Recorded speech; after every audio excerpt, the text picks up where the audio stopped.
No more gambling, just systematic upgrading. Find the purple line support, that's a discount, kid. Paying all your monthly bills, that's the knowledge I give. All right, the first thing I want to talk about is Ionq stock. Ladies and gentlemen, it is happening. Ionq is above the white line, the last line of defense. It is now bullish as it can be, right? It's as bullish as this can be. Look at this. Look at this, guys. I drew some arrows to point out the obvious. Every single time we go under the white line, what happens?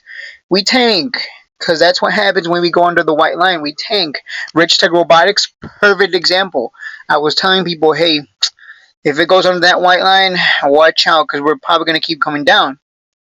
Now, what happens when we turn bullish, when we're on the other side of things, right? What happens is, well, we have a huge run. Holy crap. Now, that doesn't mean there aren't going to be pullbacks.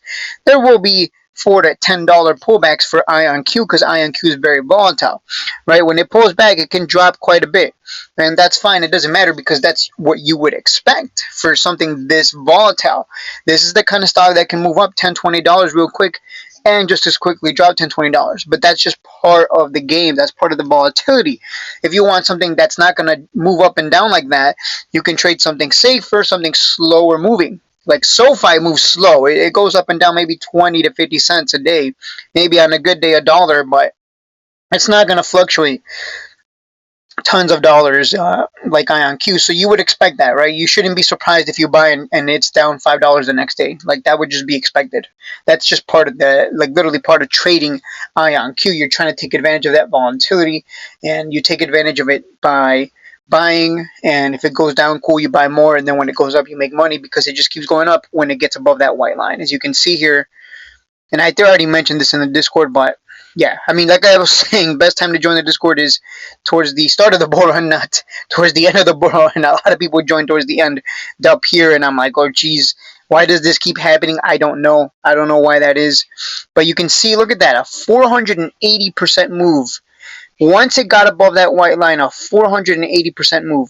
Here it touched the white line, briefly went under it, and as soon as it got back above it, wow, right? 336% move. So, and it keeps creating a new high every single time. That's the best part.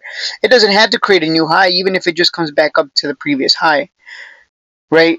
The expected move here would be to go to previous high, which would be about $80 and a 70% return. If it goes to 100 and beyond, like I'm predicting, that's a 100% return from where it is right now. So that is the analysis here for Ionq stock.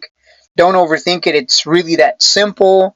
I know a lot of people in the Discord are very excited, because I was telling people to buy Ionq, buy these quantum stocks before Quantum Day, right? Before last week, Tuesday. We knew that that was going to be a day where news might come out and stocks might run, specifically the quantum names. Quantum names were being slept on. Nobody was paying attention to them. Everyone was talking about defense stocks, space stocks, whatever. The reality is, when you are seeing a sector just get no attention, no love, no volume, that's what you want to buy. That's what you want to buy, because you know eventually the hype's going to come back. So here we are officially in a bull run for Ionq. At least we got above that white line. We sliced through it like butter. There was no resistance from sellers.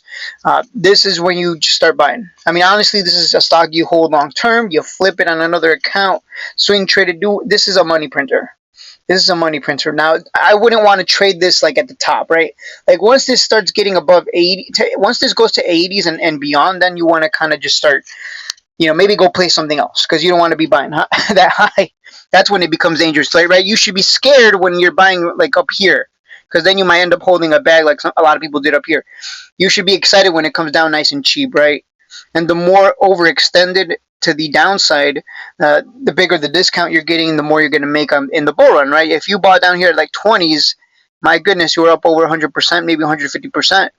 Once this goes to 80 or 100, you're going to make like 3 to 5x. I was telling people, it sucks to be in a crash, in a bear market correction, whatever term you want to use, but ultimately, you're seeing right now, if you were buying stocks when they were cheap, you should be seeing quite the return. especially on quantum, because I was pounding the table on that one. So, and we're just getting started. Like you can see clearly, we're just getting started, guys. So